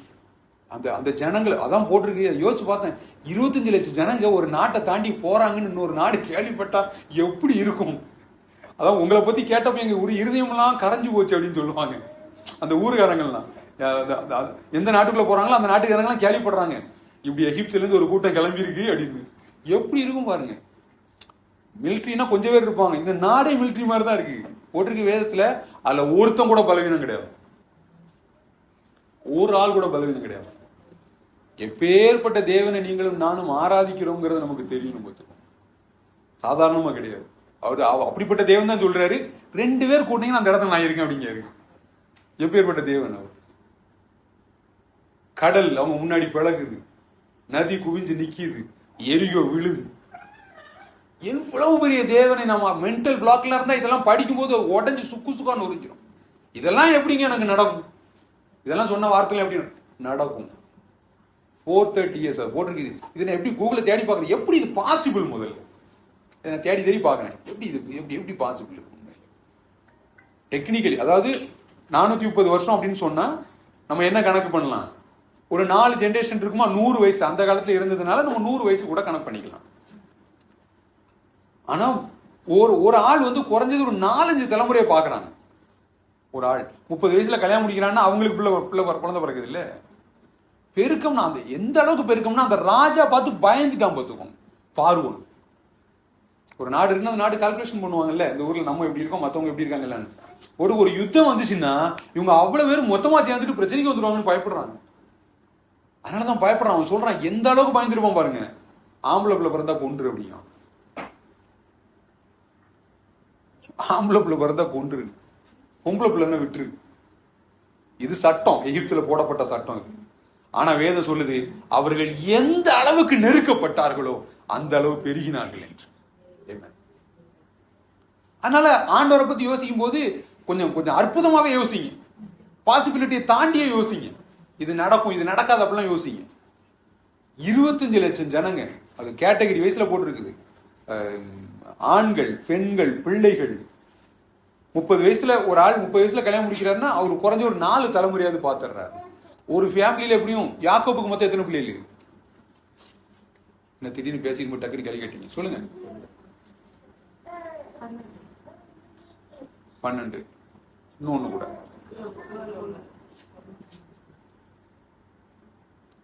அவனுக்கு அந்த டைம்ல அவன் பிள்ளைகளுக்கு எத்தனை பிள்ளைகள் இருந்திருக்கும் அப்படின்னா, பிள்ளைகளுக்கு எத்தனை இருந்திருக்கும்? யாக்கோபு வந்து எத்தனை தலைமுறையை பார்த்தாரு? யாக்கோபு, யோசேப்பு, அதுக்கப்புறம் மனாசே, எப்ராயிம், அவங்களுக்கு அடுத்தது எப்ராயிம் மனாசே வரைக்கும் பார்த்திருக்காரு. ஆக்சுவலா பின்னாடி அடுத்த தலைமுறைலாம் வருது. இவர் 120 வயசுல உள்ள போறாரு. 17 வருஷம் அவர் எகிப்துல வாழ்றாரு பார்த்துக்கோங்க. அந்த ஊர் அதாவது உலகமே பஞ்சத்துல இருக்கான். ஆனா இவங்களை கொண்டு ஆண்டவர் எங்க தெரியுமா வச்சாரு? கோசேன் அப்படின்னு போட்டிருக்கோம். அது ஒரு பெரிய செழிப்பான இடம், அந்த இடத்துல கொண்டு வச்சாருன்னு போட்டு. நீங்க எந்த அளவுக்கு வேதத்தை குறித்து யோசிக்கிறீங்களோ உங்க மென்டல் பிளாக் ரிலீஸ் ஆகும் பார்த்துக்கோங்க. நான் சொல்றேன் மறுபடியும், சுகத்தை பத்தி நீங்க அடிக்கடி படிச்சுக்கிட்டே இருக்கீங்க அப்படின்னு சொன்னா விசுவாசம் தன்னால வருங்கிறேன். எனக்கு படிக்கும்போது விசுவாசமே வர மாட்டேன் இல்ல, படிக்கும்போது வராம இருக்கலாம், ஆனா படிச்சு முடிச்சுக்கினா வரும். நான் சொல்றேன் அது வரும். உயர்வுக்கு நான் தரித்திரத்துல இருக்கேன், நான் வளர முடியுமாங்க? இல்ல. ஆபிரகாம் குறித்து நீங்க படிச்சீங்கன்னா ஆபிரகாமுடைய ஆசீர்வாதத்தை சுதந்திரிப்பதற்கான எல்லா தன்மையும் உங்களுக்குள்ள உண்டாகுங்கிறான். அது வரும். ஆபிரகாம் சொன்ன வார்த்தையை ஆண்டவர் யாக்கோபுக்கு சொல்றாரு, ஈசாக்குக்கு சொல்றாரு. நீங்க நான் படிக்கும்போது நான் எனக்கு எடுத்துக்கிறேன். அது என் மாம்சத்தின்படி என் பின்னணி வேணா வேற இருக்கலாம், ஆனா நான் தேவனை நம்புறதுனால என்னை தேவன் அப்படி செழிக்க வைக்க வல்லவர் அப்படிங்கிறத நம்புறேன். நான் இன்னும் சொல்றேன்னா, இந்த நம்ம கையின் பிரயாசத்தை சாப்பிடுவோம்னு வேதம் சொல்லுது. ஏன் தெரியுமா? நம்ம சம்பாதிச்சா நாம அனுபவிப்போங்க. இந்த உலகத்துல பொல்லாதவனுக்கு அந்த தொல்லையை நியமித்தார்னு போட்டிருக்கும், சேர்த்து வைக்கும் தொல்லையை நியமித்தார். நமக்கு அப்படி இல்லை. நாம் அனுபவிப்பதற்கு சகல நன்மைகளையும் சம்பூரணமாக கொடுக்கிற தேவன் அவர். நிச்சயமா நம்மளை அனுபவி வைப்பார், நம்ம பிள்ளைகளை அனுபவிக்க வைப்பார், நம்ம பிள்ளைகளோட பிள்ளைகளை அனுபவிக்க வைப்பார். அவர் அதை செய்வார். ஆனா இதுக்கு தெரிய என்ன, இந்த வாக்கு தத்துவத்துக்குள்ள ஒரு வார்த்தை, ஒரு கிளாஸ் ஒண்ணு உள்ள இருக்கு பார்த்துக்கோங்க. அதாவது ஒரு நிபந்தனை, ஒரு காரணம் ஒண்ணு உள்ள இருக்கு. அவர் சொல்லும்போது சொல்றாரு, என்ன சொல்றாரு? படிங்க, மறுபடியும் படிங்க. அந்த அதாவது ஆதியாகமம் 22:17-18 படிச்சீங்கல்ல, அதை எடுங்க. 22:17-18. 22 Genesis 22:17 and 18. சரியா? ஆசீர்வதிக்கவே ஆசீர்வதித்து ஆ உன் சந்ததியை வானத்து நட்சத்திரங்களைப் போலவும் ஆ கடற்கரை மணலைப் போலவும் ம் பெருகவே பெருக பண்ணுவேன் என்றும் ம் உன் சந்ததியார் தங்கள் சத்துருக்களின் வாசல்களை சுதந்திரித்துக் கொள்ளுவார்கள் என்றும் ம் நீ என் சொல்லுக்கு கீழ்ப்படிந்தபடியினால் போதும். நீ என் சொல்லுக்கு கீழ்ப்படிந்தபடியினால். ஆபிரகாமோட ஸ்பெஷாலிட்டி என்ன தெரியுமா? ஆண்டவருடைய வார்த்தை என்ன சொல்லுதுங்கிறத பெருசா பாக்குறாரு. பார்த்துக்கோங்க, இன்னைக்கு நீங்களும் நானும் அப்படி அழைக்கப்பட்டிருக்கிறோம். ஸ்கூல்ல பிள்ளைங்க எல்லாம் படிக்கிறீங்க வைக்கிறீங்கன்னா முடியாது வர. நான் இப்பவுமே கேட்கறேன், உங்களுக்காக நான் அடிக்கடி ஜெபம் பண்றது ஒன்னே ஒண்ணுதான். ஒரு பெரிய காரணத்துக்காக ஆண்டவர் உங்களை இந்த பூமிக்கு அனுப்பி வச்சிருக்கிறாரு. இதை மட்டும் நீங்க ஃபைண்ட் அவுட் பண்ணிட்டீங்கன்னா நீங்க வாழ்க்கையில நினைக்கிற கனவு காண்கிற இன்னைக்கு இருக்கிற டெக்னாலஜி எல்லாம் விட உங்க அடுத்த தலைமுறைக்கு டெக்னாலஜி இன்னும் ஹெவியா இருக்கும். பார்த்துக்கோங்க, இன்னும் ஹெவியா இருக்கும். அதுல எல்லாத்திலும் நீங்கள் பயோனியரா இருப்பீங்க. ஆண்டவர் உங்களை வைப்பார். காரணத்தோட தான் வச்சிருக்கிறாரு. எங்களை ஒரு காலகட்டத்தில் கொண்டு வச்சிருக்கிறார், உங்களை ஒரு காலகட்டத்தில் கொண்டு வச்சிருக்கிறாரு. காரணம் தான். அதை பெருசா யோசிக்கும். வரும் நீங்க இமேஜினேஷன் பண்றதெல்லாம் சிலருக்கு சொன்னீங்கன்னா அப்படி நடக்கும்னு யோசிப்பாங்க. இன்னைக்கு நம்ம பாக்குற காரியத்தெல்லாம் ஒரு காலத்தை சொன்னா நம்பி இருப்போமா? நான் இப்படி யோசிச்சிருக்கேன். பார்த்துக்கோங்க, மொபைல் காணாம போச்சு, நம்ம என்ன பண்ணுவோம்? மொபைல் காணாம போயிடுச்சுன்னு வச்சுக்கோங்க, என்ன பண்ணுவோம்? கண்டுபிடிப்போம். கண்டுபிடிக்க என்ன பண்ணுவோம்? மிஸ்கால் அடிப்போம். ரிங் வரும்ல, கண்டுபிடிச்சிடலாம். பர்ஸு காணல ஒரு நாள் என்கிட்ட. நான் யோசிக்கிறேன், இதுக்கு ஒரு நல்லா இருக்குமே, ஒரு பர்ஸு மிஸ்கால் வந்தா நல்லா இருக்குமே, தேடி இல்லாம பர்ஸ் எங்க இருக்கு இப்படி யோசிச்சிருக்கேன். நான் சாவி இந்த மாதிரிலாம் எப்படி யோசிச்சிருக்கேன். பட் பர்ஸுக்கு யோசிச்சது உண்மையிலே இப்போ வந்துருச்சு.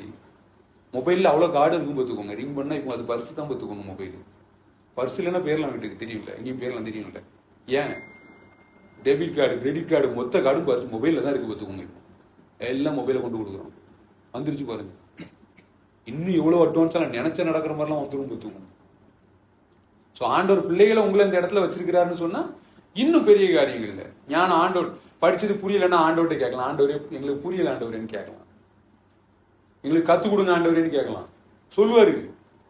பைபிள் படிக்கிறேன்னு பாதி பேர் பிரசங்கம், அதாவது பைபிள் படிக்கிற பிரசங்கம் பண்றதுக்காக. நான் உண்மையிலே சொல்றேன், நான் பிரசங்கம் பண்றதுக்காக மட்டும் பைபிள் படிக்கல.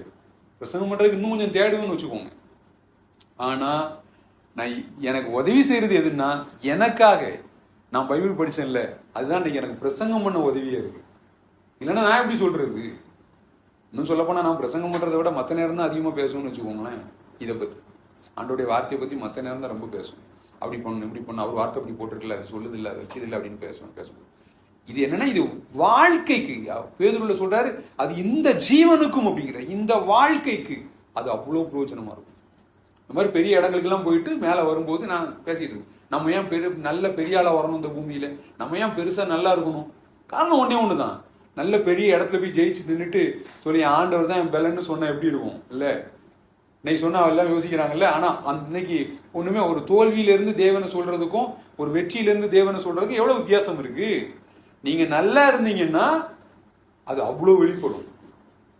இந்த ஊர்ல எவ்வளவோ வச்சிருக்காங்க இல்லையா, அப்படி மார்க் எடுத்தா இப்படி மார்க் எடுத்தா, மார்க் எடுத்தாலே அறிவுள்ளவங்கிறதுக்காக மார்க் எடுக்க கூடாது. ஆனா மார்க் எடுத்தீங்கன்னா ஒரு விஷயம் நடக்கும். என்னன்னா, நீங்க எந்த அளவுக்கு போக்கஸ்டா இருக்கீங்க, எந்த அளவுக்கு உங்க நம்பிக்கையை வளர்த்துக்கிட்டு இருக்கீங்க, எந்த அளவுக்கு நீங்க உழைச்சிருக்கீங்க, இந்த அளவுக்கு உங்களுக்கு வர்றதுக்கு பின்னாடி யார் இருக்கா அப்படிங்கிற கேள்வி எல்லாத்துக்கும் இருக்கும். பிரைஸ் வாங்கினாலும் முதல்ல நான் அவருக்கு பேருக்கு முன்னாடி அவங்க அப்பா அம்மாலாம் கூப்பிடுவாங்க, பார்த்துருக்கேன். இப்ப எனக்கு தெரியல என்னன்னு. பட் என்னன்னா, உண்மையிலே நீங்க போய் முன்னாடி நிற்கும் போது நீங்க மட்டும் இல்லை, உங்க ஆண்டவர் நிக்கிறார். பார்த்துக்கோங்க, பின்னாடி அவர் நிக்கிறார். அவர் சொல்றாரு, இந்த ஆபிரகாம் பார்த்து சொல்றாரு, ஆபிரகாம் அவங்க பிள்ளைகளுக்கும் சொல்லி கொடுப்பான் அப்படின்னு ஆண்டவர் பார்த்தாராம். பார்த்துக்கோம். ஸோ இந்த ஆபிரகாம் ஆசீர்வாதத்துல ஒண்ணு இருக்கு, என்னது? என் சொல்லுக்கு நீ கீழ்ப்படிந்தபடினா. ஸோ இது தேவன் உங்களிடம் என்னிடம் எதிர்பார்க்கிற என்ன கீழ்ப்படிதல். அவர் சொல்றாரு, எப்பா நான் உன்னை ஒரு இடத்துக்கு அனுப்புறப்பா போங்கிறாரு. நம்ம நின்றுட்டு மோசைட்டு ஆண்டவர் சொல்றாரு. மோசை நீங்க படிச்சு பார்த்தீங்கன்னா தெரியும். மோசைட்டு எனக்கு சரியில்லை ஆண்டவர், நம்ம வந்த ஆண்டவர், எனக்கு பேச வராது ஆண்டவர், எல்லாம் சொல்லுவாரு. ஆண்டவர் டக்குனு ஒரு இடத்துல கோபப்பட்டார்னு போட்டுருவோம். இதுக்கு மேல பேசக்கூடாது என்கிட்ட, நீ ஆரோன் வருவான், கூட்டு போனி அவனை கூட்டு, நீ பார்வோனுக்கு தேவனா இருப்பாய் அப்படி சொல்றாரு. தேவன் என் பலனா இருப்பார். எதெல்லாம் வீக்னஸ் நினைக்கிறீங்களோ அந்த வீக்னஸ்ல ஆண்டவர் என் பலனா இருப்பார்னு நினைங்க. வீக்னஸ்ல பவுல் சொல்றாரு, என் பலவீனத்துல நான் ரொம்ப சந்தோஷப்படுறேன் அப்படி சொல்றாரு. ஏன்? அந்த பலவீனத்துல தேவனுடைய பலன் என்ன பண்ணுது? பயங்கரமா விளங்குது. அதனால இன்னைக்கு நம்ம வாழ்க்கையில முதல்ல ஏதாவது ஒரு பிரச்சனை வரும்போது முதல்ல என்ன யோசிக்கணும்? ஒரு பிரச்சனைக்குள்ள போறீங்க, ஒரு சவாலுக்குள்ள போறீங்க அப்படின்னா முதல்ல என்ன யோசிக்கணும்? உட்காந்து 4 பேர் போன போட்டு பேசணும் அப்படி இல்லை. இல்லைன்னா 4 கமெண்ட் 4 எடுத்து ஷேர் பண்ணி விட்டுறணும். அதெல்லாம் பண்ணிடாதீங்க. முதல்ல ஒரு பிரச்சனை வந்து என்ன செய்யணும்? அதை குறித்த தேவனுடைய வழி நடத்துதல் என்ன அப்படின்னு யோசி. பிரச்சனை வந்தாலே சிலர் யோசிக்கிற மாதிரி கடவுளை நான் சார்ந்து கொண்டா பிரச்சனையே வராதுலாம் வேதம் சொல்லல. இந்த உலகத்தில் உபத்திரவம் உண்டுன்னு சொன்னார் தேவன் இல்லையா? பாலும் தேனும் கானான் தேசத்துல ஓடுது, அங்க இருக்கு. அங்க உங்களை விட ஒரு 6-7 பெரிய ஜாதிகள் அங்க இருக்காங்கப்பான்னு சொல்லி தான் அனுப்பினாரு. பயப்படாதுன்னு, பயப்படாது அப்படின்னு சொன்னார். அது வாக்குத்தத்தமாவே இருக்கு, பயப்படாது அப்படின்னு. நீ பயப்படாத, போகும் இடமெல்லாம் உன் தேவனாகிய கர்த்தர் உன்னோடு கூட இருக்கிறார். முதல்ல பிரச்சனை வரும்போது என்ன யோசிக்கணும்? இதற்கு தேவனுடைய வார்த்தை என்ன, தேவனுடைய வாக்கு தத்துவம் என்ன, இதை யோசிக்கணும். சொன்ன இல்லையா, மற்ற நம்ம டாக்டர் என்ன, ஸ்பெஷலிஸ்ட் என்ன, மருந்து என்ன, இப்படிலாம் யோசிக்கிறோம்ல. இது ஒரு பக்கத்துல வச்சுட்டு இன்னொரு பக்கம் என்ன யோசிக்கணும்?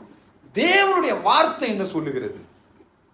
நெக்ஸ்ட் சொன்னாங்களே ஒர்ஷிப் நடத்தும் போது தானியேல் வந்து அவ்வளவு கிரிட்டிக்கலான சூழ்நிலை நின்றுட்டு பேசுறான். பார்த்துக்கோங்க, என் தேவன் என்னை தப்புவிக்க வல்லவர் அப்படின்னு.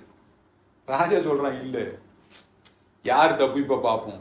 அவன் தானியேல் சொல்றான், அடுத்த தப்பு கேட்டாலும் பரவாயில்ல அப்படின்னு. எவ்வளவு தைரியமான பாரு, தேவன் எந்த அளவுக்கு நம்புறான் பாரு. நான் விசுவாசித்திருக்கிற தேவன் இன்னார் என்று அறிவேன் அப்படிங்கிறார். அவர் என்னை தப்புவிக்க வல்லவர். அவர் எல்லா இடங்களையும் தப்புவிக்கிறார். தப்புவிக்கிறதா ஒரு வேலைங்க. பிரச்சனையில மாட்டி விடுறது அவர் வேலை கிடையாது. ஆனா இதுல வெளியே வர்றதுக்கு நாம என்ன செய்யணும்னா அந்த வார்த்தையின் வெளிச்சம் வேணும். சொல்ற, என் ஜனங்களுக்கு என் வார்த்தையின் மகத்துவத்தை நான் எழுதி கொடுத்தேன், அவர்கள் அது அந்நிய காரியமா என்றாங்க. நம்மளதான் சொல்றாரு. நமக்கு அது வேற யாருக்கோ போல தெரியுது அப்படின்னு நினைச்சிட்டோம். அவர் நமக்காக சொல்லுகிறார். ஒரு நல்ல ஞானம். முதல்ல சின்ன பிள்ளைங்களுக்காக நான் ஜோம் பண்ணும்போது என்ன நோக்கத்துக்காக ஜோம் பண்ணேன்னு சொன்னேன்ல, அதுக்கு ஜோம் பண்ணுவேன். 2வது எனக்காக சேர்ந்து ஜோம் பண்ணுவேன். எனக்கு நல்ல ஞானத்தை கொடுங்க ஆண்டவரேன்னு நான் சொல்லுவேன். எப்பவுமே நல்ல ஞானத்தை தாங்க ஆண்டவரே. வேதம் சொல்லுது கிறிஸ்து இயேசு நமக்கு ஞானமாக இருக்கிறார்னு சொல்லுது. அந்த காரணத்துல என்ன சொல்லுவேன்னா, அப்படிப்பட்ட ஞானம் எனக்குள்ள இருந்து வெளிப்படட்டும் ஆண்டவரே. ஸோ முதல்ல நல்ல ஜெபிக்கிற பழக்கம் உள்ளவங்களா இருக்கணும். தேவனுடைய வார்த்தை தெரிகிறவங்களா இருக்கணும். அந்த வாக்கு தத்துவம் என்ன சொல்லுது? உடம்பு சரியில்லையா, வார்த்தைகள் எடுங்க. உடம்பு சரியில்லை அப்படின்னு சொன்னா என்னென்ன வார்த்தைகள் ஞாபகம் வருது சொல்லுங்க பார்ப்போம். உடம்பு சரியில்லை அப்படின்னு சொன்னா என்னென்ன வார்த்தை ஞாபகம் வருது? சின்ன பிள்ளைகள் கூட சொல்லலாம். கொஞ்சம் உடம்பு சரியில்லை அப்படின்னா ஆண்டோடைய வார்த்தை என்னன்னு ஞாபகம் வருது? இயேசுவின் ரத்தம் செய்யும். பரவாயில்ல, டன். வேற உண்மையில அது அந்த வார்த்தை வந்து இருக்கும். இந்த ஃப்ரேஸ்ல இருக்காது, இந்த சென்டென்ஸ்ல இருக்காது, ஆனா வார்த்தை இருக்கு.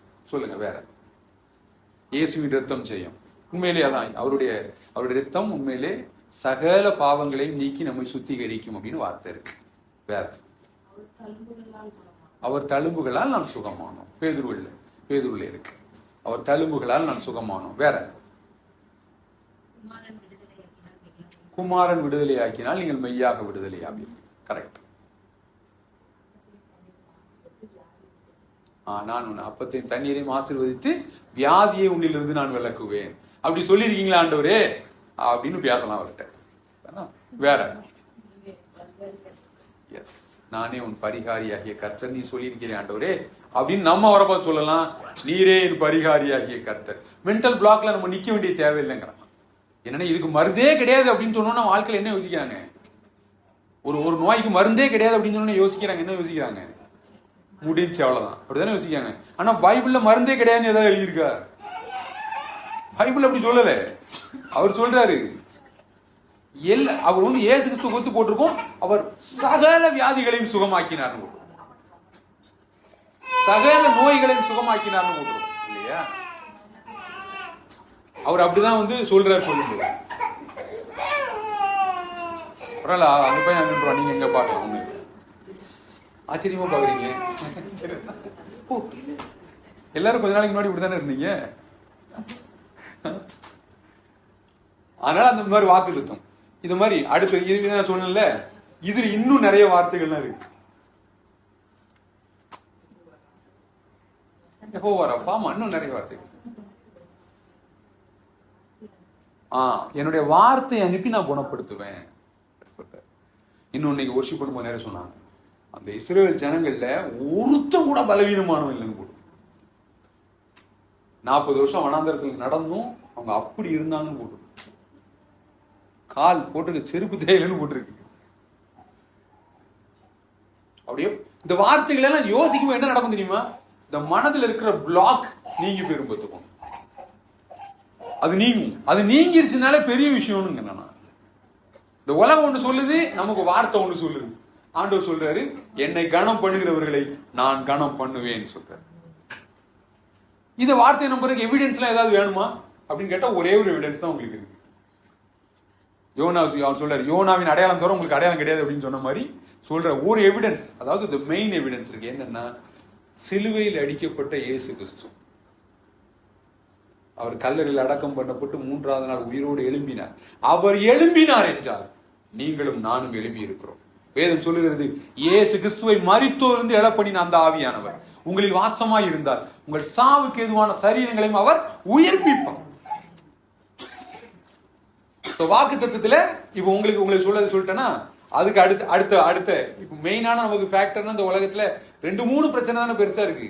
இந்த வயசாகிட்டே போகுதுங்களே அப்படின்னா தேவனுடைய வார்த்தை என்ன சொல்லுது அதை பத்தி? வயசு வாழ வயது போல திரும்ப மாறுங்கிறாரு. இன்னும் போன வாரம் காலையை பத்தி சொன்னேன்ல, 40 வயசுல எனக்கு சொல்லப்பட்ட வார்த்தை, அவங்க அந்த 12 பேர் போனதுல 10 பேர் தப்பா சொல்லிட்டாங்க. அது பிரசங்கம் பண்ணிலாம் முடிச்சுட்டு போன வாரம் சர்வீஸ், அதுக்கப்புறம் 2 மணி வேற உட்காந்து ஒருத்தர் பேசிக்கிட்டு இருந்தாங்க என் கூட.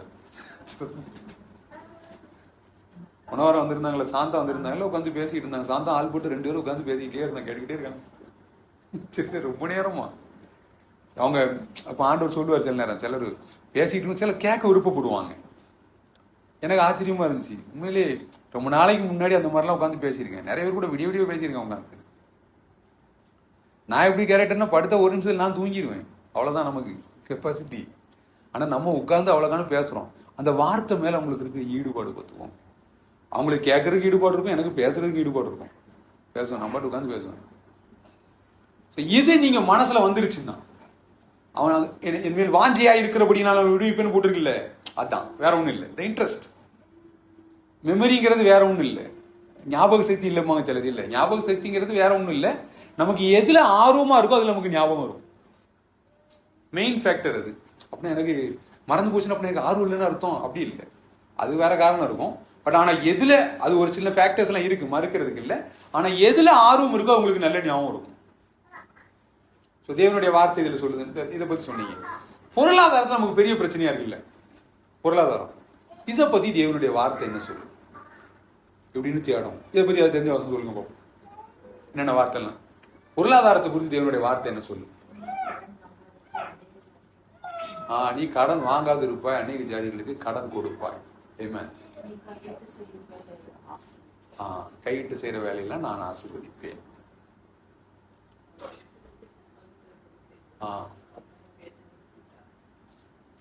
2 வசனத்தை ஒன்னா சொல்லிட்டீங்க. ஐஸ்வரியத்தை சம்பாதிக்கிறதுக்கான பலனை தருகிற கர்த்தர் என்று நினைப்பாயாக. தேவனின் ஆசீர்வாதமே ஐஸ்வரியத்தை தரும், அதனோடு அவர் வேதனையை கூட்டார். தேடும். இந்த வார்த்தை, இந்த மாதிரி வார்த்தை கொஞ்சம் எழுதணும். நீங்க நான் சொல்றேன், நீங்க எந்த அளவு நான் பிரசங்கமா பண்ண போறேன் இல்ல, பிரசங்கம் பண்றதை விட பெரிய வேலை உங்களுக்கு இருக்குங்கிறான். பிரசங்கம் பண்றதை விட பெரிய வேலை இருக்கு. ஒரு குடும்பத்துல பொருளாதாரத்துல ஒரு கணவனோ ஒரு மனைவியோ வீட்டுல வளர்றாங்கன்னா அதோட ஆப்போசிட் அவங்களுடைய துணைக்கு பெரிய பங்கு இருக்கு அந்த இடத்துல. அதை செய்யணும். ஞானம் அப்படின்னு சொன்னா என்னது ஞாபகம் வருதா? காரணியான தான் கேட்பேன். இடத்துல அவன் ஏதோ கேட்டுட்டு இருக்கான் போய். ஞானம் சம்பந்தமா நமக்கு ஏதாவது புரியல வைக்கலன்னா நம்ம என்ன ஏதாவது வசன ஞாபகம் வருதா? ஞாபகம் வரணும்.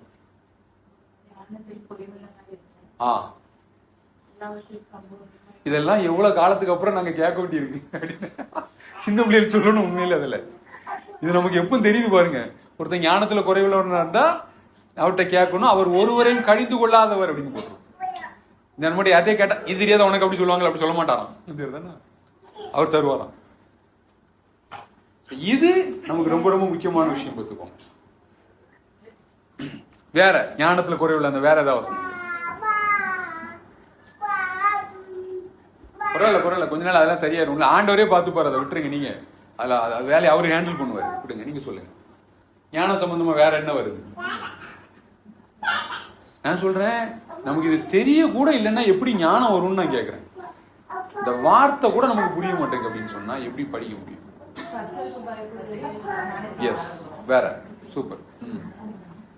கர்த்தருக்கு பயப்படுதலே ஞானத்தின் ஆரம்பம். எதுக்கு வார்த்தை படிக்கணும், எதுக்கு வசனம் படிக்கணும்? நான் மறுபடியும் அதை தான் சொல்றேன். நான் எதுக்கு படிக்கணும்? வாழ்க்கையில முன்னேறணும்னு நினைக்கிறோம்னா, வாழ்க்கையில சந்தோஷம் வேணும்னு நினைக்கிறோம்னா, வாழ்க்கையில நிம்மதி வேணும்னு நினைக்கிறோம்னா, வாழ்க்கையில நமக்கு ஏதாவது வேணும்னு நினைக்கிறோம்னா, இதெல்லாம் நமக்கு தெரியணும். ஆண்டவரை நம்பினா நிச்சயமா பரலோகம் போயிடலாம், அதுல மாற்று கருத்தே கிடையாது. ஆனா இந்த பூமியில ஒரு சக்சஸ்ஃபுல்லா வாழணும்னா, யோசுவா 1:8 எடுத்து படிங்க. யோசுவா 1:8 எடுத்து படிங்க. ஜோஷுவா 1:8. நியாயப்பிரமாண புஸ்தகம் உன் வாயை விட்டு பிரியாதிருப்பதாக. இதில் எழுதியிருக்கிறவைகளின்படி எல்லாம் நீ செய்ய கவனமாய் இருக்கும்படி இரவும் பகலும் அதை தியானித்துக் கொண்டிருப்பாயாக. அப்பொழுது நீ உன் வழியை வாய்க்க பண்ணுவாய், அப்பொழுது புத்திமானாயும் நடந்து கொள்வாய். இப்ப எல்லாருக்கும் வழியை வாய்க்க பண்ணணுமா வேண்டாமா? பண்ணணும். புத்திமானா நடந்துக்கணுமா வேண்டாமா? பண்ணணும். இது ரெண்டும் செய்யணும்னா அதுக்கு முன்னாடி ஒரு வேலையை நம்ம பண்ணணும். என்ன பண்ணணும்? அந்த வார்த்தையை மறுபடியும் படிங்க. ரைட், இது முதல் வார்த்தை அப்படி நிப்பாட்டிக்கோங்க. இந்த நியாயப்பிரமாண புஸ்தகம் உங்க வாயை விட்டு பிரியாம இருக்கும்னா நீங்க என்ன பண்ணணும்? அடுத்து இரவும் பகலும் தியானிக்கணும். அடுத்தது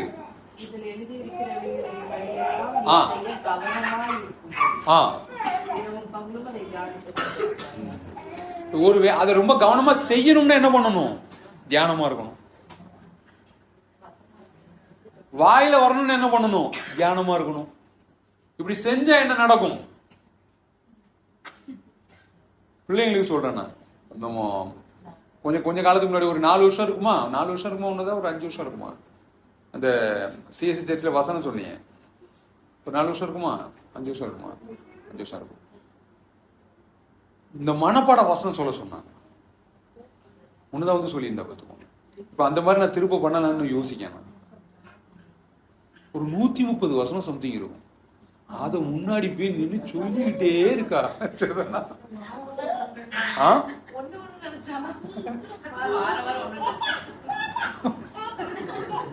ஸ்டேஜ்ல இந்த கேட்டகரி உண்டு, சின்ன பிள்ளைகள் பெரிய பிள்ளைகள் கேட்டகரிலாம் உண்டு.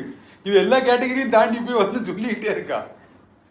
சொல்லி முடிச்சுட்டு இது பண்ணாங்க. நான் அந்த மாதிரி சொல்லலான் இருக்கேன். ஏன் இந்த அளவுக்கு எம்பசைஸ் பண்றாங்க?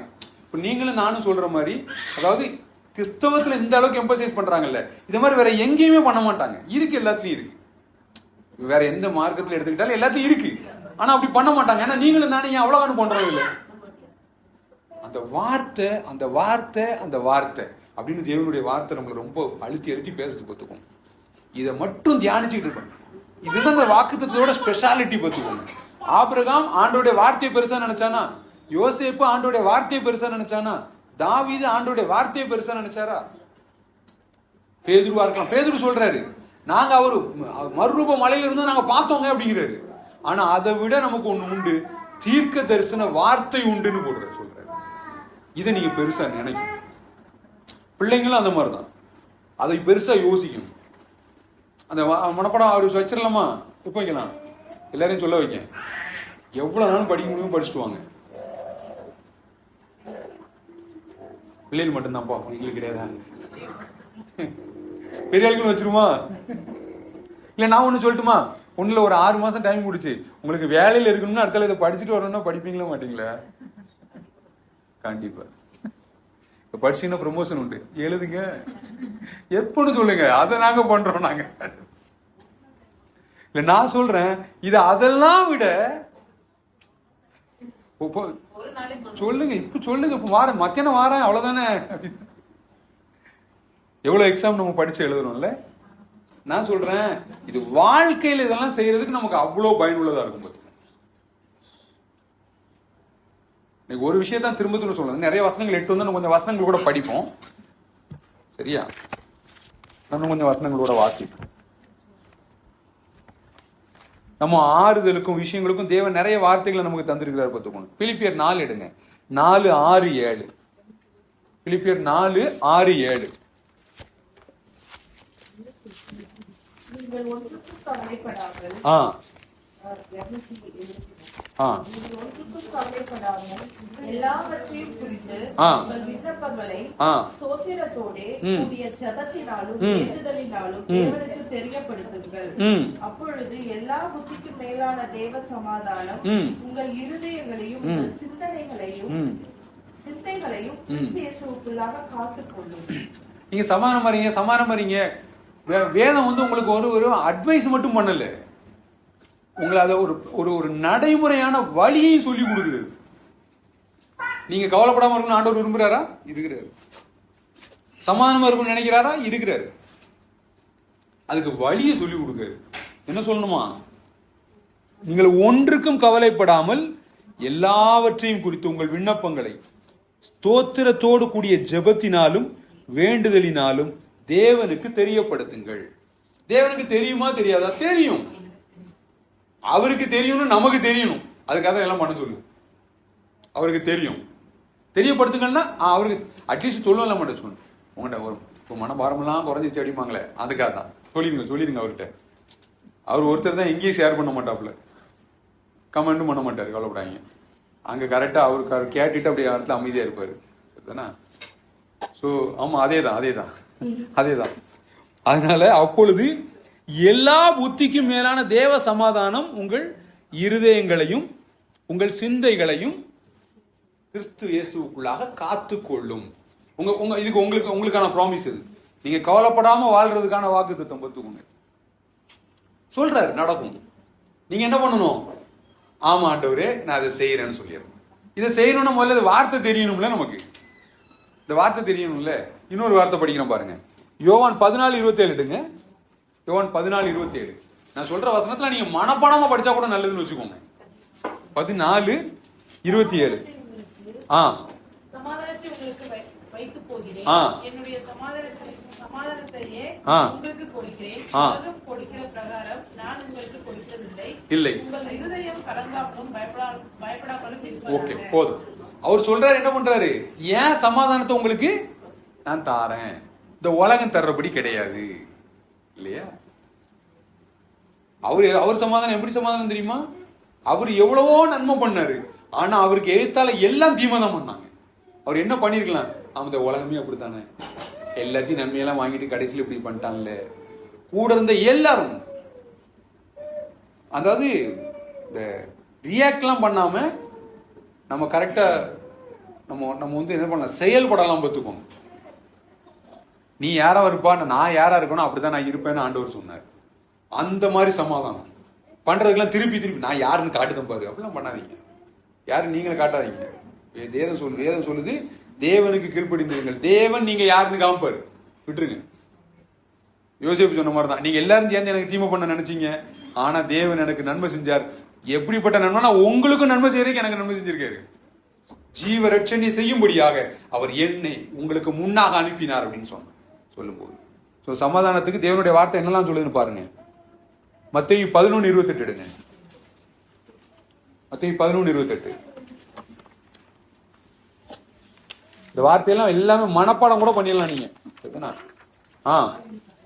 வருத்தப்பட்டு பாரம் சுமக்கிறவர்களே, நீங்கள் எல்லாரும் என்னிடத்தில் வாருங்கள், நான் உங்களுக்கு இளைப்பாறுதல் தருவேன். போதும். அவரு தான் இன்றைய கடைசியெல்லாம் சொல்ல மாட்டார். எப்போ வந்தாலும் ஒரு ஆளுக்கு தான் இடம் இருக்கு, 2 ஆளுக்கு தான் எல்லாரும் வாங்க அப்படின்னாரு. இளைப்பாறுதல் தருவேன். இன்னும் ஏசாயா 26:3 படிங்க. ஏசாயா 26:3.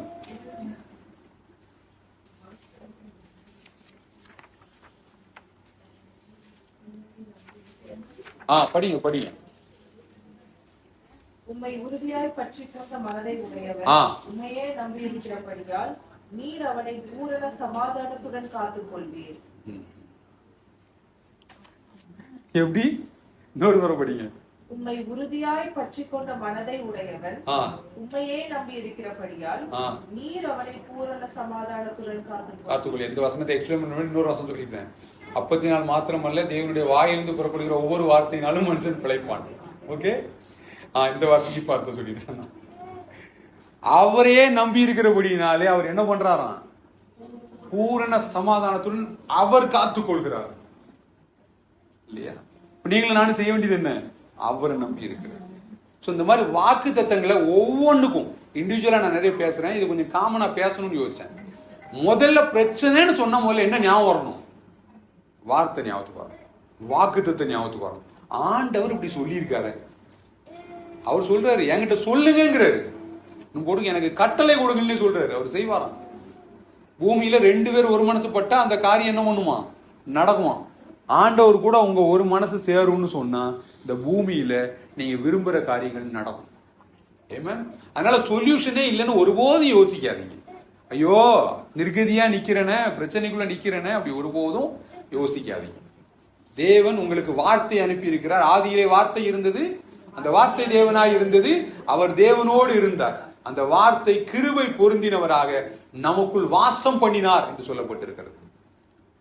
அவருடைய கிருபையினாலே, உண்மையிலே நாம் அவருடைய பரிபூர்ணத்தினாலே நீங்கள் எல்லோரும், நாம் எல்லோரும் கிருபை மேல் கிருபை பெற்றோம் என்று தேவனுடைய வார்த்தை சொல்லுகிறது. மேலும் எல்லாம் ஜெபம் பண்ணலாம். ஆண்டவர்ட்ட ஒண்ணே ஒண்ணு கேளுங்க.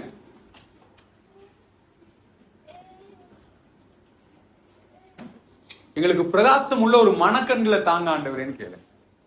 உங்க வார்த்தையில், அதாவது அவருடைய வார்த்தையின் வெளிச்சம் என்னது, என்ன பண்ணுவான் தெரியுமா? பேதைகளை ஞானிகளாக்கும்னு போட்டிருக்கு. அந்த வார்த்தையோட வெளிச்சத்துக்கு மட்டும் நம்ம போகணும். அப்பா உங்களுக்கு நன்றி ஆண்டவரே, உங்களுடைய வார்த்தைகளை குறித்து நாங்கள் தியானித்துக் கொண்டிருக்கிறோம். எங்க வாழ்க்கை முன்னேறணும்னு எங்களை விட கோடி மடங்கு நீங்க ஆசைப்படுறீங்க ஆண்டவரே. எங்களுக்கு நித்திய ஜீவனை தந்திருக்கிறீங்க, உங்க கூட ஒரு உறவை தந்திருக்கிறீங்க, உங்க வார்த்தையை தந்திருக்கிறீங்க, குமாரனை தந்திருக்கிறீங்க, பரிசுத்த ஆவியானவர் எங்களுக்கு தந்திருக்கிறீங்க, சகல சத்தியத்திற்குள்ள எங்களை நடத்துறீங்க. இந்த உலகத்துல மனுஷங்க யோசிக்கிற மாதிரி நாங்க யோசிக்க வேண்டிய தேவையில்லை. நாங்க நிர்கதியால எங்கேயும் கிடையாது. நான் உங்களை திக்கற்றவர்களாய் விடேன் என்று சொல்லி இருக்கிறேன். வேறொரு தேற்றரவாளனை நான் உங்களுக்கு தருவேன் என்று சொன்னவர் இன்று எங்களுக்கு தந்திருக்கிறீர் கர்த்தாவே. இந்த உலகத்துல எங்களை வச்சிருக்கிறதுக்கான காரணம் இருக்கு ஆண்டவரே. உங்களுடைய நாமத்தின் மகிமைக்கு என்று நாங்கள் காரியங்களை செய்ய விரும்புகிறோம்.